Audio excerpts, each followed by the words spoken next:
नमस्कार दोस्तों, अगर आप सीटेट, एचटेट या किसी भी एग्ज़ाम की तैयारी करते हैं जिसमें एनसीईआरटी की बुक से क्वेश्चन पूछे जाते हैं तो ये वीडियो आपके लिए बहुत ही महत्वपूर्ण है। ठीक है, तो आज जो हम करने वाले हैं ये एनसीईआरटी क्लास 8 के हिस्ट्री के चैप्टर नंबर 4 है। ठीक है, अगर आपने इससे पहले के चैप्टर को नहीं देखा है तो प्लेलिस्ट या डिस्क्रिप्शन बॉक्स में जाके आप देख सकते हैं। ठीक है, हमने क्लास 6 और 7 की ज्योग्राफी और हिस्ट्री को भी कंप्लीट करा दिया है, तो आप प्लेलिस्ट से जाकर ज़रूर देखेंगे। वीडियो को लास्ट तक जरूर देखना जिससे दिए गए सारे क्वेश्चन को सही प्रकार से समझ सके, क्योंकि इस चैप्टर से सारे क्वेश्चन पूछे जाते हैं। ठीक है, वीडियो को लाइक, शेयर और चैनल को सब्सक्राइब कर लेना इसी तरह के चैप्टर को और प्रैक्टिस सेट को देखने के लिए, क्योंकि जब तक एग्जाम नहीं हो जाता हम आपको एक एक क्वेश्चन कराएंगे जो सीटेट के क्वेश्चन में पूछा जाता है। ठीक है, तो चलिए हम शुरू करते हैं इस चैप्टर को।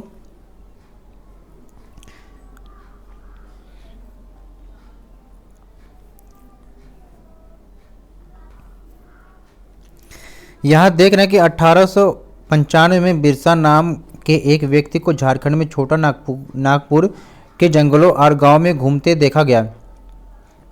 देखिए दोस्तों, क्वेश्चन कहीं से भी पूछा जा सकता है। ठीक है, जैसे आपसे पूछा जा सकता है कि छोटा नागपुर कहाँ पर है, तो ये झारखंड में है, या बिरसा मुंडा का जो है ये किस राज्य से संबंधित है, तो झारखंड से संबंधित है। ठीक है, लोग कहते थे कि उसके पास चमत्कारी शक्तियां हैं, वह सारी बीमारियां दूर कर सकता है और अनाज की छोटी सी ढेरों को कई गुना बढ़ा देता है। बिरसा ने खुद यह ऐलान कर दिया था कि उसे भगवान ने लोगों की रक्षा और उनको दीकुओं, अब देखिए यहाँ पर क्वेश्चन पूछा जा सकता है कि दीकू का मतलब क्या था। दीकू मतलब बाहरी लोग। ठीक है, बाहरी लोगों की गुलामी से आज़ाद कराने के लिए भेजा है। कुछ समय के भीतर हजारों लोग बिरसा के पीछे चलने लगे। वे उसे भगवान मानते थे, उन्हें यकीन था कि वह उनकी समस्याएं दूर करने आया है। ठीक है, चलिए यहाँ पर देखते हैं आगे। बिरसा का जन्म एक मुंडा परिवार में हुआ था। मुंडा एक जनजाति समूह है जो छोटा नागपुर में रहता है। बिरसा के समर्थकों में इलाके के दूसरे आदिवासी, संथाल और उरांव भी शामिल थे। ये सभी अपने आसपास आ रहे बदलाव और अंग्रेज शासन के कारण पैदा हो रही समस्याओं से बेचैन थे। उनकी परिचित जीवन पद्धति नष्ट होती दिखाई दे रही थी, आजीविका खतरे में थी और धर्म छिन्न भिन्न हो रहा था। ठीक है, क्योंकि जो आदिवासी लोग होते हैं इनका पूरा जीवन क्या था, जंगलों पर निर्भर होता है, लेकिन अंग्रेज आके जंगलों पर कब्जा कर लिए थे। ठीक है, बिरसा किन समस्याओं को हल करना चाहता था जिन्हें दीकू कहा जा रहा था? वे बाहरी लोग कौन थे? उन्होंने इलाके के लोगों को गुलाम कैसे बना लिया था?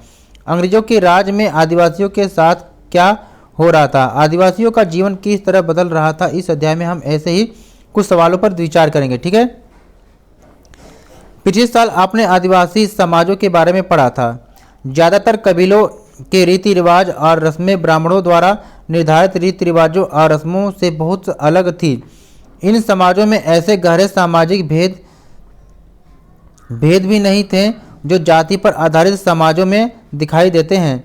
एक कबीले के सारे लोग कुटुंब के बंधनों में बंधे होते थे, लेकिन इसका यह मतलब भी नहीं है कि आदिवासियों के बीच कोई आर्थिक और सामाजिक फर्क नहीं था। ठीक है, अब यहाँ पर देखेंगे कि जनजातीय समूह किस तरह जीते थे, यानी जनजातियों का जीवन किस प्रकार से था।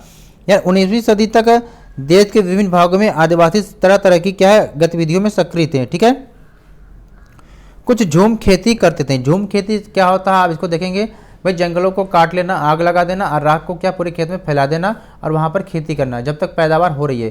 जब पैदावार नहीं होती तो उस जगह को छोड़कर दूसरे जंगल में चले जाते थे। ठीक है, उनमें से कुछ समुदाय झूम खेती करते थे। झूम खेती घुमंतु खेती को भी कहते हैं। झूम खेती का देखो कई नाम है, घुमंतु खेती, स्थानांतरित खेती, कर्तन और दहन खेती। ठीक है, इस तरह की खेती अधिकांशतः जंगलों में छोटे छोटे भूखंडों पर की जाती थी। ये लोग जमीन पर धूप लाने के लिए पेड़ों के ऊपरी हिस्से काट देते थे और जमीन पर उगी घास फूस जलाकर साफ कर देते थे। इसके बाद वे घास फूस के जलने पर पैदा हुई राख को खाली जमीन पर छिड़क देते थे। इस राख में पोटास होती थी जिससे मिट्टी उपजाऊ हो जाती थी। अब आपसे पूछा जा सकता है कि जंगलों को जलाने के बाद वहाँ पर उसमें क्या पाया जाता है, तो ये पोटास पाई जाती है, ये भी ध्यान रखना। ठीक है, क्वेश्चन कहीं से भी बन सकता है। वे कुल्हाड़ों से पेड़ों को काटते थे और कुदालों से जमीन की ऊपरी सतह को खुरच देते थे। वे खेतों को जोतने और बीज रोपने के बजाय उन्हें बस खेत में बिखेर देते थे। जब एक बार फसल तैयार हो जाती थी तो उसे काटकर वे दूसरी जगह के लिए चल पड़ते थे। जहाँ से उन्होंने अभी फसल काटी थी वह जगह कई सालों तक पड़ी रहती थी। पड़ती मतलब होता है कि खेतों को कई सालों तक छोड़ देते थे, ठीक है। पड़ती कुछ समय के लिए बिना खेती छोड़ दी जाने वाली जमीन ताकि उसकी मिट्टी दोबारा उपजाऊ हो जाए, उसे हम करते हैं पड़ती। साल मतलब क्या होता है, एक पेड़ है। महुआ भी क्या, एक फूल जिसे खाया जाता है या शराब बनाने के लिए इसका इस्तेमाल किया जाता है, ठीक है। आगे देखिए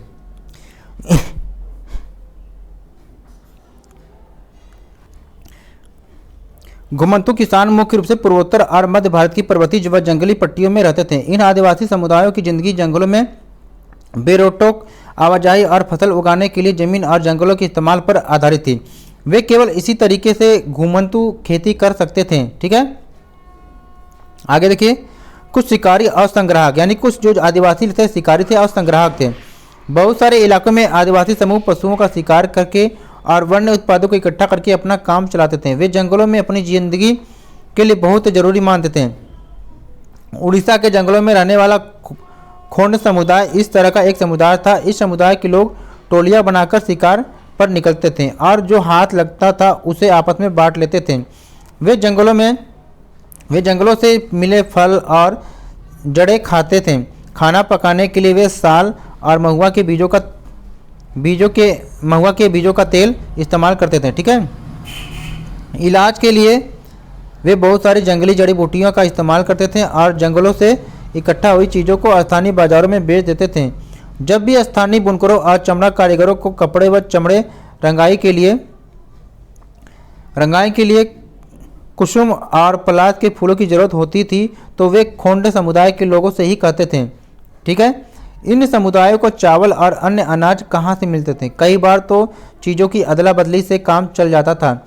वे अपने कीमती वन उत्पादों के बदले ज़रूरत की चीज़ें ले लेते थे। कई बार उन्हें ज़रूरी चीज़ें खरीदने के लिए अपनी मुट्ठी भर आमदनी का सहारा लेना पड़ता था। उनमें से कई लोग आसपास के गांवों में नौकरी भी करते थे, ठीक है। कोई बोझा ढोता था तो कोई सड़क निर्माण कार्य में नौकरी करता था। कई आदिवासी खेत मजदूर थे। जब वन उत्पाद कम पड़ जाते थे तो आदिवासियों को मजदूरी के लिए ज़्यादा भटकना पड़ता था। लेकिन उनमें से बहुत सारे समुदाय जैसे मध्य भारत के बेंगा औरों के लिए काम करने से कतराते थे। बेंगा खुद को जंगल की संतान मानते थे जो केवल जंगल की उपज पर ही जिंदा रह सकती थी। मजदूरी करना बैगाओं के लिए अपमान की बात थी। जो चीज़ें आसपास पैदा नहीं होती थी उन्हें हासिल करने के लिए आदिवासी को खरीद फरोख्त भी करनी पड़ती थी। इसकी वजह से वे कभी कभी व्यापारियों और महाजनों पर आश्रित हो जाते थे। व्यापारी बेचने की चीज़ें लेकर आते थे और भारी कीमत पर चीज़ें बेचते थे। सूदखोर महाजन भी आदिवासियों को कर्जा तो देते थे लेकिन उसका ब्याज बहुत ज़्यादा होता था। इस तरह बाजार और वाणिज्य ने आदिवासियों को कर्ज और गरीबी में ढकेल दिया। लिहाजा वे महाजनों और व्यापारियों को बारी शैतान और अपनी सारी मुसीबतों की जड़ मानने लगे थे, ठीक है। कुछ जानवर पालते थे। कुछ आदिवासी लोग क्या थे? जानवर पालते थे। बहुत सारे आदिवासी समूह जानवर पालकर अपनी ज़िंदगी चलाते थे। वे चरवाहे थे जो मौसम के हिसाब से मवेशियों या भेड़ों के रेवड़े मतलब झुंड लेकर यहाँ से वहाँ जाते रहते थे। जब एक जगह घास खत्म हो जाती थी तो दूसरे इलाके में चले जाते थे। पंजाब के पहाड़ों में रहने वाले वन गुज्जर, देखिए यहाँ पर कुछ आदिवासियों के नाम है कि पंजाब के पहाड़ों में जो रहने वाले वन गुज्जर और आंध्र प्रदेश के लबाड़िया आदि समुदाय। देखिए समुदाय का नाम है। पंजाब के पहाड़ों में कौन रहते थे? वन गुज्जर। और आंध्र प्रदेश में कौन रहते थे? लबाड़िया। ये समुदाय के नाम है, ठीक है।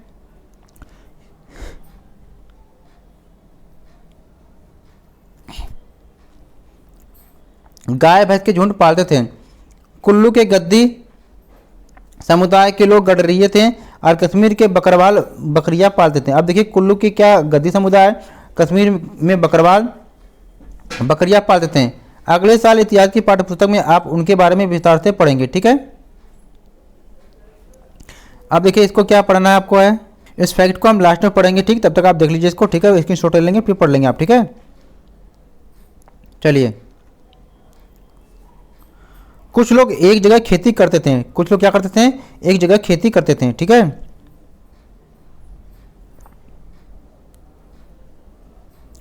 कुछ लोग एक जगह खेती करते थे। बेवड़ का मतलब क्या होता है, मध्य प्रदेश में घुमंतु खेती के लिए इस्तेमाल होने वाला शब्द है। देखिए घुमंतु के लिए इस्तेमाल होने वाला एक शब्द है बेवड़, कभी आप ये मत समझना शराबी को, ठीक है।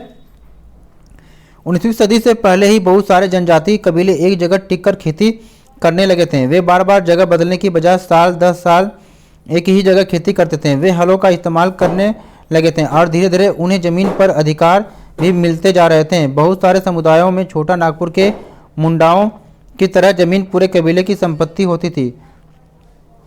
कुल के सभी सदस्यों को उन मूल निवासियों का वंशज माना जाता था जिन्होंने सबसे पहले आकर जमीन को साफ किया। लिहाजा जमीन पर सभी का बराबर हक होता था। फिर भी अक्सर ऐसा होता था कि कुल के कुछ लोग औरों से ज़्यादा ताकत जुटा लेते थे, ठीक है। कुछ मुखिया बन जाते थे और बाकी उनके अनुयायी होते थे जो ताकतवर होते थे। वे खुद खेती करने की बजाय अक्सर अपनी जमीन बटाई पर दे देते थे।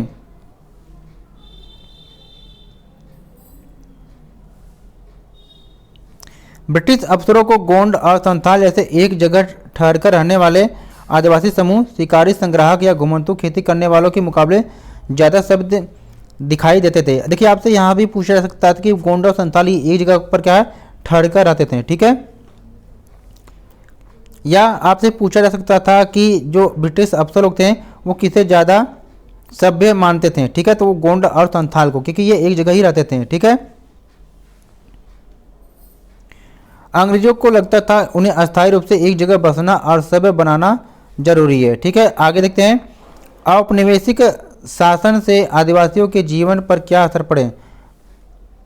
ब्रिटिश शासन के दौरान आदिवासी समूहों का जीवन बदल गया और देखते हैं कि ये बदलाव क्या था। आदिवासी मुखियाओं का क्या हुआ, जो आदिवासी मुखिया थे इनका क्या हुआ। अंग्रेजों के आने से पहले बहुत सारे इलाकों में आदिवासियों के मुखियाओं का महत्वपूर्ण स्थान होता था। उनके पास औरों से ज़्यादा आर्थिक ताकत होती थी और वे अपने इलाके पर नियंत्रण रखते थे। कई जगह उनकी अपनी पुलिस होती थी और वे जमीन एवं वन प्रबंधन के स्थानीय नियम खुद बनाते थे। ब्रिटिश शासन के तहत आदिवासी मुखियाओं के कामकाज और अधिकार काफ़ी बदल गए थे। उन्हें कई गांवों पर ज़मीन का मालिकाना तो मिला रहा, लेकिन उनकी शासकीय शक्तियाँ छिन गई और उन्हें ब्रिटिश अधिकारियों द्वारा बनाए गए नियमों को मानने के लिए बाध्य कर दिया गया, ठीक है। उन्हें अंग्रेजों को नजराना देना पड़ता था और अंग्रेजों के प्रतिनिधि की हैसियत से अपनी समूहों को अनुशासन में रखना होता था। पहले उनके पास तो ताकत थी, अब वह नहीं रही। वे परंपरागत कामों को करने से लाचार हुए, क्योंकि देखो जंगलों पर क्या है, अंग्रेजों के आने से सारे जंगलों पर जो नियंत्रण अंग्रेजों का हो गया था, ठीक है। घुमंतु काश्तकारों का क्या हुआ। ऐसे समूहों से अंग्रेजों को काफ़ी परेशानी होती थी जो यहाँ वहाँ भटकते रहते थे और एक जगह ठहरकर नहीं रहते थे। वे चाहते थे कि आदिवासियों के समूह एक जगह अस्थायी रूप से रहे और खेती करे। अस्थायी रूप से एक जगह रहने वाले किसानों को नियंत्रित करना आसान था। अंग्रेज अपने शासन के लिए आमदनी का नियमित स्रोत भी चाहते थे। फलस्वरूप उन्होंने ज़मीन के बारे में कुछ नियम लागू कर दिए। उन्होंने ज़मीन को मापकर प्रत्येक व्यक्ति का हिस्सा तय कर दिया। उन्होंने यह भी तय कर दिया कि किसे कितना लगान देना होगा। कुछ किसानों को भूस्वामी और दूसरों को पट्टेदार घोषित किया गया, जैसा कि आप देख चुके हैं अध्याय 2 में, ठीक है। पट्टेदार अपने भूस्वामियों का भाड़ा चुकाते थे और भूस्वामी सरकार को लगान देते थे, ठीक है। आगे देखिए, झूम काश्तकारों को अस्थायी रूप से बसाने की अंग्रेजों की कोशिश बहुत कामयाब नहीं रही। जहां पानी कम हो और मिट्टी सूखी हो वहां हलों से खेती करना आसान नहीं था, बल्कि हलों की मदद से खेती करने वाले झूम काश्तकारों को अक्सर नुकसान ही हुआ है, क्योंकि उनके खेत अच्छी उपज नहीं दे पाते थे। इसलिए पूर्वोत्तर राज्यों के झूम काश्तकार इस बात पर अड़े रहे कि उन्हें परंपरागत ढंग से ही जीने दिया जाए। व्यापक विरोध के फलस्वरूप अंग्रेजों को आखिरकार उनकी बात माननी पड़ी और ऐसे कबीलों को जंगल के कुछ हिस्सों में घूमंतु खेती की छूट दे दी गई थी। ठीक है। वन कानून और उनके प्रभाव। जैसा कि आपने देखा कि आदिवासी समूहों का जीवन जंगलों से जुड़ा हुआ था, अतः वन कानूनों में आए बदलाव से आदिवासियों के जीवन पर भी प्रभाव पड़ा, भारी असर पड़ा। अंग्रेजों ने सारे जंगलों पर अपना नियंत्रण स्थापित कर लिया था और जंगलों को राज्य की संपत्ति घोषित कर दिया था। कुछ जंगलों को आरक्षित वन घोषित कर दिया गया। ये ऐसे जंगल थे जहां अंग्रेजों की ज़रूरतों के लिए इमारती लकड़ियां पैदा होती थी। इन जंगलों में लोगों को स्वतंत्र रूप से घूमने, झूम खेती करने, फल इकट्ठा करने या पशुओं का शिकार करने की इजाज़त नहीं थी। ऐसी सूरत में झूम काश्तकार किस तरह जिंदा रह सकते थे, इसलिए उनमें से बहुतों को काम और रोजगार की तलाश में मजबूरन दूसरे इलाकों में जाना पड़ता था। ठीक है। आप यहाँ पर देखिए, जैसे ही अंग्रेजों ने जंगलों के भीतर आदिवासियों के रहने पर पाबंदी लगा दी, उनके सामने एक समस्या पैदा हो गई। समस्या यह थी कि रेलवे स्लीपर्स के लिए पेड़ काटने और लकड़ी को एक जगह से दूसरी जगह ले जाने के लिए मजदूरों का इंतजाम कहाँ से किया जाए। स्लीपर मतलब क्या होता है, आपने देखा होगा कि दो पटरियों के बीच में जो लकड़ी लगती है उसको स्लीपर कहते थे, यानी लकड़ी के क्षैतिज तख्ते जिन पर रेल की पटरियां बिछाई जाती हैं। ठीक है। औपनिवेशिक अधिकारियों ने इसका भी एक हल ढूंढ निकाला। उन्होंने तय किया कि झूम काश्तकारों को जंगल में जमीन के छोटे टुकड़े दिए जाएंगे और उन्हें वहां खेती करने के लिए भी छूट होगी, बशर्ते गांव में रहने वालों को वन विभाग के लिए मजदूरी करनी होगी और जंगलों की देखभाल करनी होगी। इस तरह बहुत सारे इलाकों में वन विभाग ने सस्ते श्रम की आपूर्ति सुनिश्चित करने के लिए वन गांव बसा दिया। ठीक है। इसको आप पढ़ेंगे, देखेंगे। ठीक है, बाद में इसको हम पढ़ेंगे। ठीक है। अब यहाँ देखिए कि बहुत सारे आदिवासी समूहों ने औपनिवेशिक वन कानूनों का विरोध किया। उन्होंने नए नियमों का पालन करने से इनकार कर दिया और उन्हीं तौर तरीकों से चलते रहे जिन्हें सरकार गैर कानूनी घोषित कर चुकी थी। कई बार उन्होंने खुलेआम बगावत भी की। 1906 में संगमा द्वारा असम में और 1930 के दशक में मध्य प्रांत में हुआ वन सत्याग्रह इसी तरह के विद्रोह थे। ठीक है। व्यापार की समस्या। 19वीं शताब्दी के दौरान जनजातीय समूहों ने पाया कि व्यापारी और महाजन जंगलों में जल्दी जल्दी आने लगे। वे वन उपज खरीदने, नगद कर्जा देने और आदिवासियों को मजदूरी पर रखने के लिए आ रहे थे। इन सारे बदलावों से क्या असर पड़ने वाले हैं, यह समझने में आदिवासियों को कुछ समय लगा। यह समझने के लिए आइए रेशम उत्पादकों की स्थिति को देखें। 18वीं सदी में भारतीय रेशम की यूरोपीय बाजारों में भारी मांग थी। भारतीय रेशम की अच्छी गुणवत्ता सबको आकर्षित करती थी और भारत का निर्यात तेजी से बढ़ रहा था। जैसे जैसे बाजार फैला, ईस्ट इंडिया कंपनी के अफसर इस मांग को पूरा करने के लिए रेशम उत्पादन पर जोर देने लगे। वर्तमान झारखंड में स्थित हजारीबाग के आसपास रहने वाले संथाल रेशम के कीड़े पालते थे। रेशम के व्यापारी अपने एजेंटों को भेजकर आदिवासियों को कर्ज देते थे और उनकी कृमि कोषों को इकट्ठा कर लेते थे। 1000 कृमि कोषों के लिए 3-4 रुपये मिलते थे। इसके बाद इन कृमि कोषों को बर्दवान या गया भेज दिया जाता था, जहां उन्हें 5 गुना कीमत पर बेचा जाता था।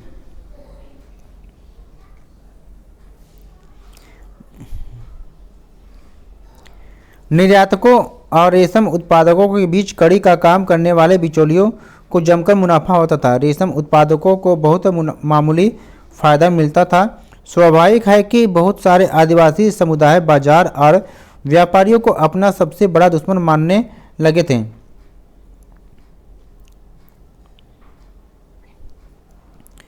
आगे देखेंगे काम की तलाश, यानी काम की तलाश में घर से दूर जाने वाले आदिवासियों की दशा तो और भी खराब थी। 19वीं सदी के आखिर से ही चाय बागान फैलने लगे थे। खनन उद्योग भी एक महत्वपूर्ण उद्योग बन गया था। असम के चाय बागानों और झारखंड की कोयला खदानों में काम करने के लिए आदिवासियों को बड़ी संख्या में भर्ती किया गया। इन लोगों को ठेकेदारों की मार्फत भर्ती किया जाता था। ये ठेकेदार न केवल उन्हें बहुत कम वेतन देते थे, बल्कि उन्हें वापस घर भी लौटने नहीं देते थे। ठीक है। नज़दीक से देखने पर 19वीं सदी और 20वीं शताब्दी के दौरान देश के विभिन्न भागों में जनजाति समूहों ने बदलती कानूनों, अपने व्यवहार पर लगी पाबंदियां, नए करों और व्यापारियों व महाजनों द्वारा किए गए जा रहे शोषण के खिलाफ कई बार बगावत की। 1831 से 32 में कोल आदिवासियों ने और 1855 में संथालों ने बगावत कर दी। देखिए 1831 और 32 में कोल आदिवासियों ने, 1855 में संथालों ने बगावत की। ठीक है। मध्य भारत में बस्तर विद्रोह 1910 में हुआ। अब देखिए बस्तर विद्रोह 1910 में हुआ। 1940 में महाराष्ट्र में वर्ली विद्रोह। देखिए इन सारे विद्रोह को नोट कर लेंगे। 1940 में महाराष्ट्र में वर्ली विद्रोह। अब मध्य भारत में बस्तर विद्रोह 1910 में। 1855 में संथालों ने भी बगावत की। 1833 में कोल आदिवासियों ने। ठीक है। बिरसा जिस आंदोलन का नेतृत्व कर रहे थे वह भी इसी तरह का विद्रोह था। ठीक है। अब आगे देखिए बिरसा मुंडा। क्वेश्चन यहाँ से पूछता है, बिरसा का जन्म 1870 के दशक में मध्य में हुआ। उनके पिता गरीब थे। बिरसा का बचपन भेड़ बकरियां चराते, बांसुरी बजाते और स्थानीय अखाड़ों में नाचते गाते बीता था। उनकी परवरिश मुख्य रूप से बोहोंडा के आसपास के जंगलों में हुई थी। गरीबी से लाचार बिरसा के पिता को काम की तलाश में जगह जगह भटकना पड़ता था। लड़कपन में ही बिरसा ने अतीत में हुए मुंडा विद्रोह की कहानी सुन ली थी। उन्होंने कई बार समुदायों के सरदारों, मुखियाओं को विद्रोह का आह्वान करते हुए देखा था। बिरसा के समुदाय के लोग ऐसे स्वर्णयुग की बात करते थे जब मुंडा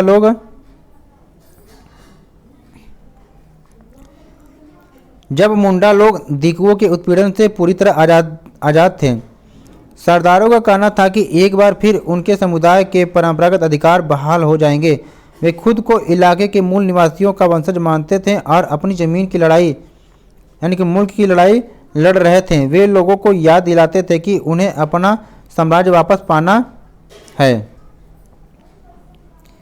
बिरसा स्थानीय मिशनरी स्कूल में जाने लगे जहां उन्हें मिशनरियों के उपदेश सुनने का मौका मिला था। वहां भी उन्होंने यही सुना कि मुंडा समुदाय स्वर्ण का साम्राज्य हासिल कर सकता है और अपने खोए हुए अधिकार वापस पा सकता है अगर वे अच्छे ईसाई बन जाएं और अपनी खराब आदतें छोड़ दें तो ऐसा हो सकता है। बाद में बिरसा ने एक जाने माने वैष्णव धर्म प्रचारक के साथ भी कुछ समय बिताया। उन्होंने जनेऊ धारण किया और शुद्धता व दया पर जोर देने लगे।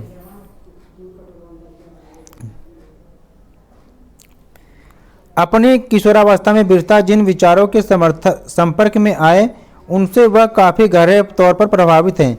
बिरसा का आंदोलन आदिवासी समाज को सुधारने का आंदोलन था। उन्होंने मुंडाओं से आह्वान किया कि वे शराब पीना छोड़ दें, गांवों को साफ रखें और डायन व जादू टोना में विश्वास न करें।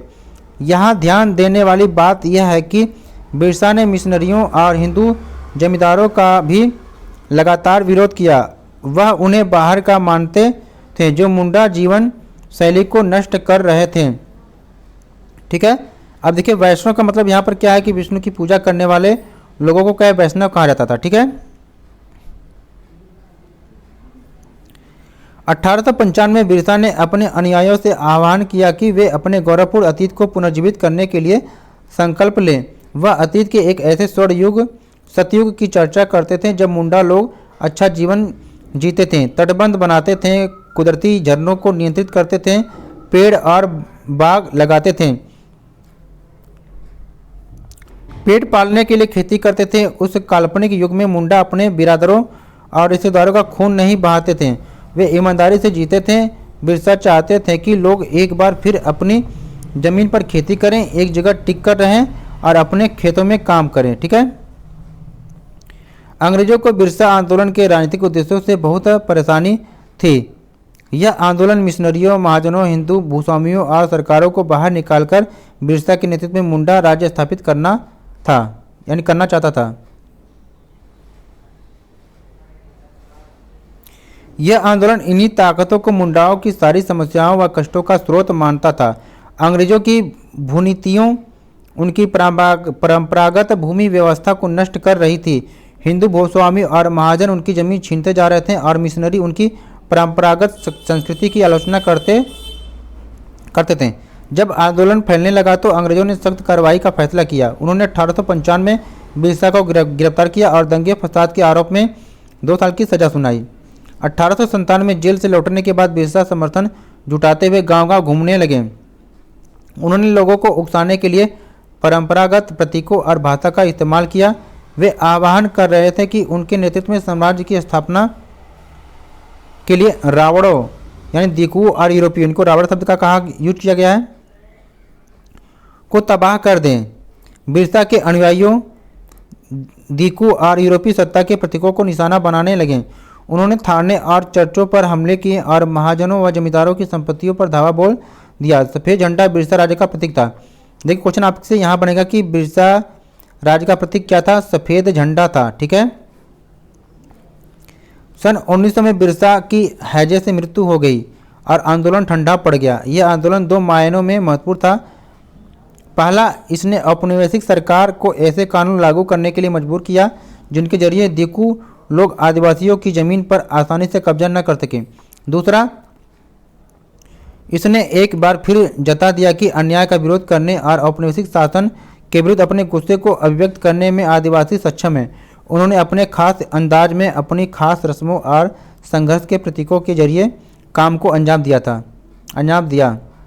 यहाँ पर हमने इस चैप्टर को कंप्लीट कर लिया। आप थोड़ा सा ये चित्र वाले भी पढ़ लेंगे। उड़ीसा के क्या है? डोंगरिया कंद कबीले की महिलाएं। ठीक है। ये अलग अलग समुदायों को आप देखते रहेंगे, कुछ क्षेत्र में पाए जाते हैं। ठीक है। ये मैप देख लीजिए। इन मैप में देखिए किन किन क्षेत्रों में कौन कौन से जो जनजाति समुदाय पाए जाते हैं, आप इनको देख लेंगे। ठीक है। क्योंकि इनमें से क्वेश्चन बनेगा तो आप कर लेंगे। ठीक है। आगे देखिए, एक नाम है आपको याद करना है, वेरियर एल्विन। ये कौन था? ब्रिटिश मानव विज्ञानी थे। ठीक है। इनका नाम नोट कर लीजिएगा, कभी पूछा जा सकता है। ठीक है। बाकी इस पेज को देख लेंगे और स्क्रीनशॉट की इसको पढ़ लेंगे। ठीक है। वैसे इसमें से क्वेश्चन नहीं बनेंगे। अब यहाँ पर आप देख सकते हैं कि भाई वेरियर एल्विन द्वारा लिखित बैगा 1939 में और एल्विन की अप्रकाशित रचना नोट्स ऑन द खोन्स, इसको भी आप पढ़ लेंगे। ठीक है। वेरियर एल्विन के द्वारा लिखित जो है बैगा है और एल्विन की अप्रकाशित रचना थी नोट्स ऑन द खोन्स। ठीक है। इसको आप पढ़ लेंगे। बाकी आगे देखेंगे आप। अब आपको ध्यान देना कि यहाँ पर बताया गया कि भाई गुजरात के एक जंगल में खेती करती भील औरतें। घुमंतू खेती गुजरात के बहुत सारे वन क्षेत्र पर अभी भी हो रहा था। ठीक है। आगे देखेंगे।